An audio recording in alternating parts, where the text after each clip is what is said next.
Dravidian architecture attained the zenith of its development under the Chola dynasty in the 10th and 11th centuries. The Cholas were great temple builders. They built numerous stone temples throughout their kingdom. Till the end of the 10th century, the buildings were not very large. The temple of Vijayalaya Choleshwara is one of the finest examples of the early Chola style.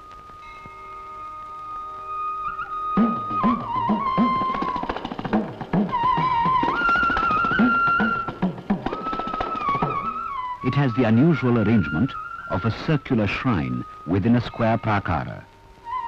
Above them rises the Vimana, the sanctuary tower, in 4 diminishing stories. Around the main temple are 7 sub-shrines, built of stone and resembling the main temple in essential features. This arrangement was typical of the early Chola period.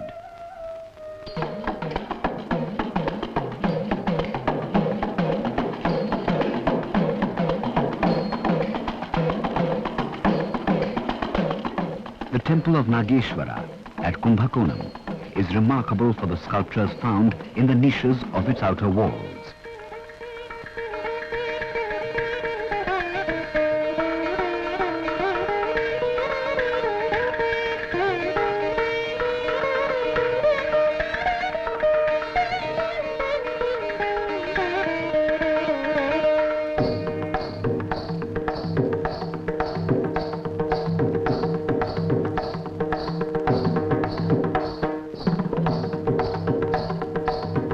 The figures are tall, slender and pleasing. The ornamentation is delicate and intricate.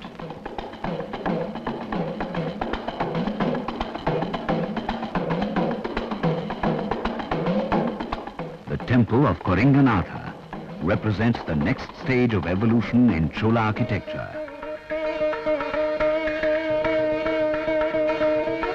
All the sculptures are in very high relief and of fine workmanship.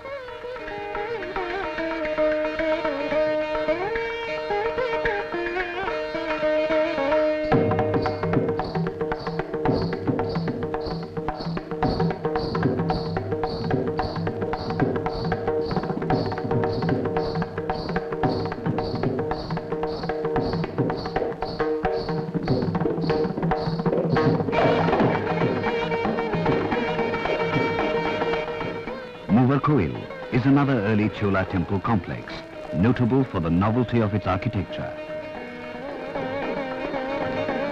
Of the 3 Vimanas, forming the central shrines amidst a group of sub-shrines, only the central and southern ones have survived.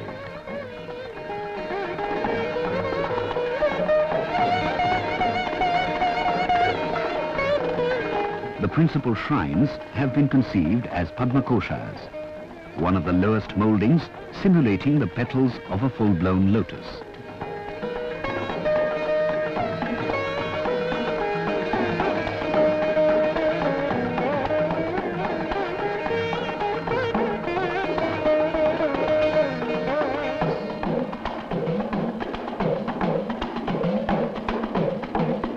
Among the sculptures on the walls of the Vimana are several forms of Shiva.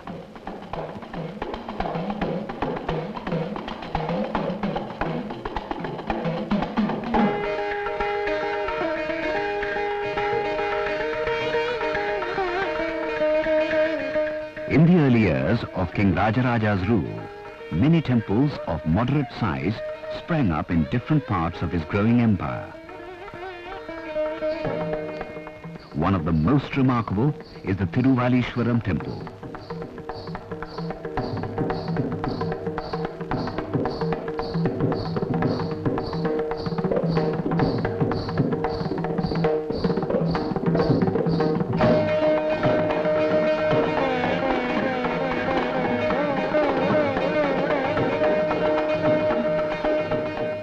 These sculptures are of great interest for the iconography of the period.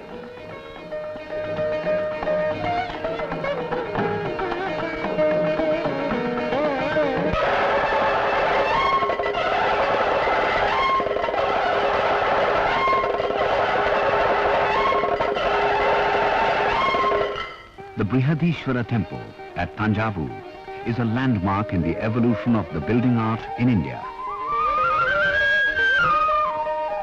It is the largest, the highest and the most ambitious production of its kind hitherto undertaken by Indian builders. Built by Rajaraja in 1010 AD, this masterpiece in temple architecture also marks the zenith of evolution of the Vimana, measuring more than 200 feet in height.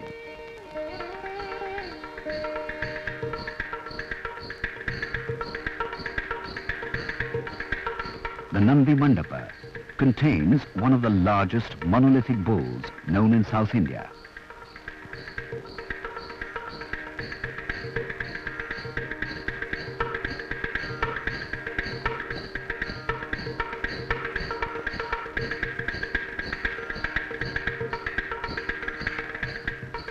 The whole temple, from the heavily molded parts of its high basement to its finial, is a magnificent example of solidity combined with proportion and grace of form. The temple of Gangaikonda Cholapuram, the creation of Rajaraja's son Rajendra, evidently meant to excel its predecessor in every way. Erected about 1030 AD, in much the same style as Tanjavur.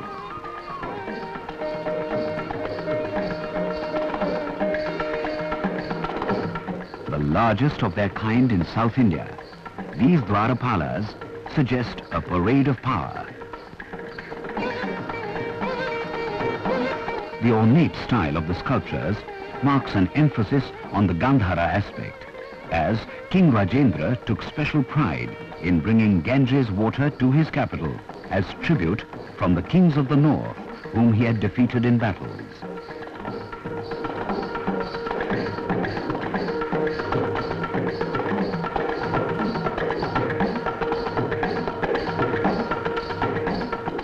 In this very telling sculpture, Rajendra places himself humbly at the feet of Shiva to receive the laurels of victory from the god himself. This sculpture is a great masterpiece of the Chola art.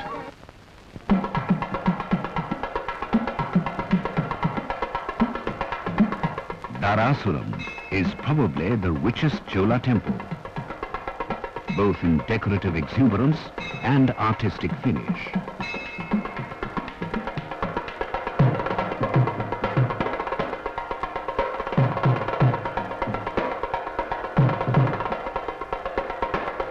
Here, there are excellent sculptures, both miniatures and large ones, to illustrate the late phase of Chola art.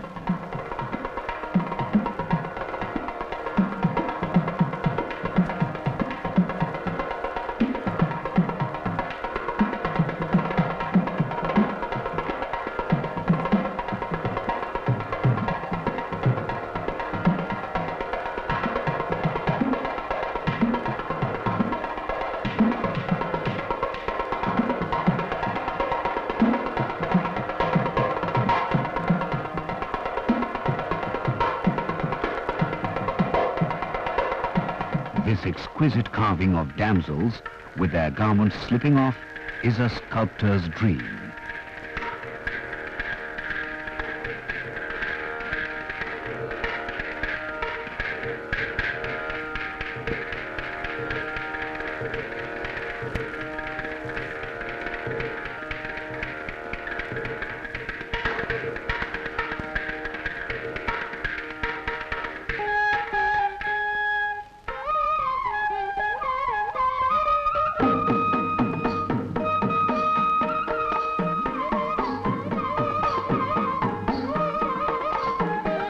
The temple is pervaded with a wonderful suggestive note of Nitya Vinoda, eternal dance and music.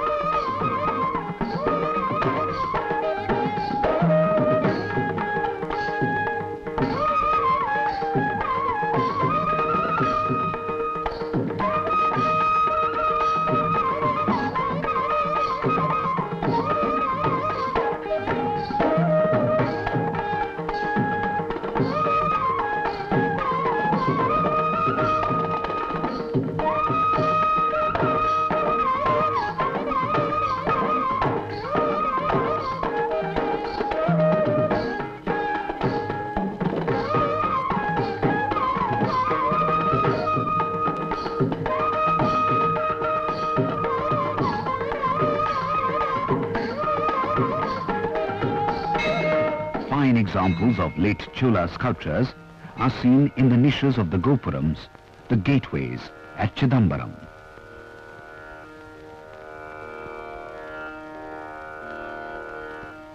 These dance panels from the gopurams at Chidambaram illustrate the dance modes described by Bharata in the Natya Shastra. Here is a clear impression of dance during the heyday of art in the Chola period.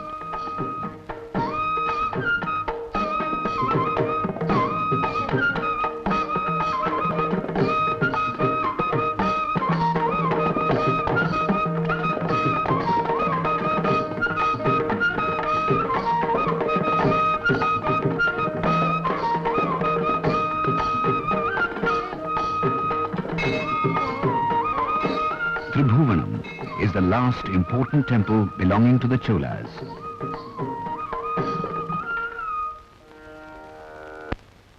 The dark interior passage around the sanctum of the Brihadishwara temple is the repository of the most comprehensive set of Chola murals, discovered in 1930. The legend of Sundaramurthy is among the themes depicted.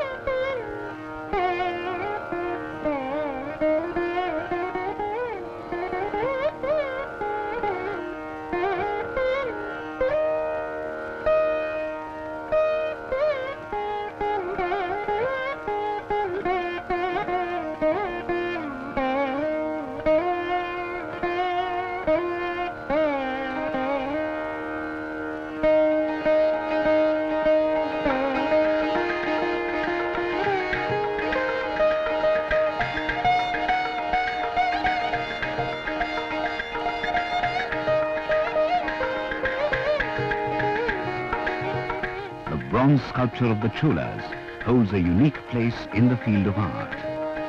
It was in the kingdom of the Cholas that the greatest Indian works of art in metal were made by a school of bronze casters, which has not been excelled in the world.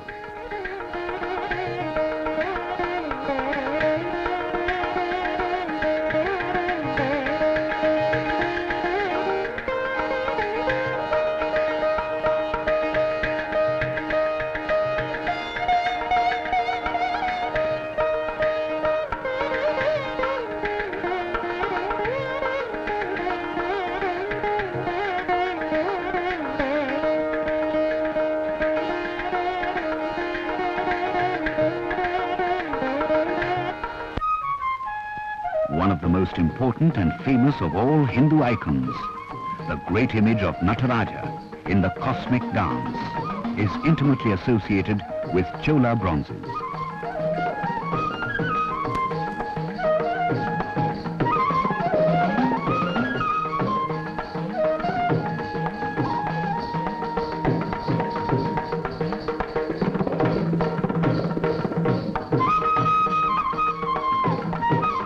The empire of the mighty Cholas is gone.